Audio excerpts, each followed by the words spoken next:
നമസ്കാരം. Raf talk ഫുട്ബോളിലേക്ക് അവർക്കും സ്വാഗതം. നമ്മളെല്ലാവരും കുറച്ച് ഓവറാക്കി. ഒലീസയും എംബാപ്പയും ഫ്രാൻസിൻ്റെ ദേശീയ ടീമിന് ചരിത്രത്തിൽ ലഭിച്ച ഏറ്റവും മികച്ച ഡ്യുവോ ആണെന്ന് പാടിപ്പുകഴ്ത്തി.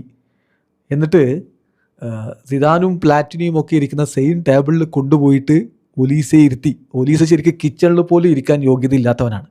വാവ്, വലിയ രൂപത്തിലുള്ള അധിക്ഷേപമെന്നോ വിമർശനമെന്നോ ഒക്കെ പറയാവുന്ന തരത്തിലുള്ള പ്രതികരണം ഡാനിയൽ റിയോളയുടെ ഭാഗത്ത് നിന്ന്. ആഫ്റ്റർ ഫുട്ടിൻ്റെ കളിക്ക് ശേഷമുള്ള വിശകലനത്തിലാണ് ഇക്കാര്യങ്ങൾ പറയുന്നത്. RMC സ്പോർട്ടിൻ്റെ ആഫ്റ്റർ ഫുട്ടിലെ ആ ഒരു വിശകലനത്തിൽ പറഞ്ഞ കാര്യങ്ങൾ അവർ എന്നെ റിപ്പോർട്ട് ചെയ്യുന്നു. അദ്ദേഹം പറയുകയാണ്, നമ്മളെല്ലാവരും വല്ലാത്ത രൂപത്തിൽ എക്സാജറേറ്റ് ചെയ്ത് പറഞ്ഞു. ഒലീസയും എംബാപ്പയും ഫ്രാൻസിൻ്റെ ചരിത്രത്തിൽ ലഭിച്ച ഏറ്റവും മികച്ച ഡ്യുവോ, ബെസ്റ്റ് പാർട്ട്ണർഷിപ്പാണ് നമ്മൾ പറഞ്ഞു.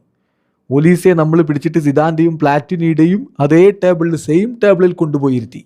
ശരിക്കും പറഞ്ഞാൽ അയാൾ കിച്ചണിൽ പോലും ഇരിക്കാൻ യോഗ്യതയില്ലാത്ത ആളാണ്. എന്താണ് ഒലീസ ഈ വേൾഡ് കപ്പ് ചെയ്തതെന്ന് ചോദിച്ചാൽ, ഈ കോമ്പറ്റീഷൻ്റെ തുടക്കം മുതൽ ഇങ്ങനെ അസിസ്റ്റും കാര്യങ്ങളും എന്നൊക്കെ പറയുമ്പോൾ അതൊക്കെ അയാൾക്ക് സ്പേസും കംഫർട്ടും ലഭിച്ചപ്പോൾ മാത്രമാണ് ചെയ്തിട്ടുള്ളത്.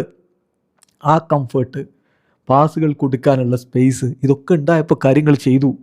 അതിനപ്പുറത്തേക്ക് മിഡ്ഫീൽഡർ ഒരു പ്രഷർ ഇട്ട് കൊടുത്തപ്പോൾ, വളരെ വേഗത്തിൽ അവനിലേക്ക് എതിരാളികൾ എത്തിയപ്പോൾ ഒരു കാര്യം മനസ്സിലായി, നമ്പർ 10 എന്നുള്ള റോളൊന്നും പറ്റില്ല എന്ന് മാത്രമല്ല, അങ്ങനെ റോൾ ഇപ്പോൾ ഫുട്ബോളിൽ ഇല്ല എന്താണ് ഇപ്പോൾ വ്യക്തമാകുന്നത് എന്നുകൂടി വളരെ ശക്തമായ ഭാഷയിൽ ഇപ്പോൾ ഡാനിയൽ റിയോള പറഞ്ഞു. ഏതായാലും വേൾഡ് കപ്പിൽ 5 അസിസ്റ്റുകളാണ് അദ്ദേഹം നടത്തിയിട്ടുള്ളത്.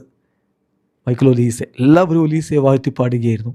എന്തൊരു കളിയാണ് ബയൺ മ്യൂണിക്കിൽ കളിച്ചത്. ബയണിൻ്റെ ആരാധകരും മറ്റുമൊക്കെ കൊണ്ടുപോയിട്ട് വലിയ ഉയരത്തിലേക്ക് കൊണ്ടുപോയി. വേൾഡ് കപ്പിൽ ഈ ഒരു 5 അസിസ്റ്റ് കൂടി വന്നപ്പോൾ സിദാൻ പ്ലാറ്റിനി ഇങ്ങനെയൊക്കെ പറഞ്ഞില്ലേ, ആ പറഞ്ഞത് ശരിയല്ല എന്നാണ് ഡാനിയൽ റിയോള പറയുന്നത്. വീഡിയോ അവസാനിക്കുന്നു. ഫുട്ബോൾ ലോകത്ത് കൂടുതൽ വിശേഷങ്ങളുമായി റാഫ് ടോക്സ് എത്താം.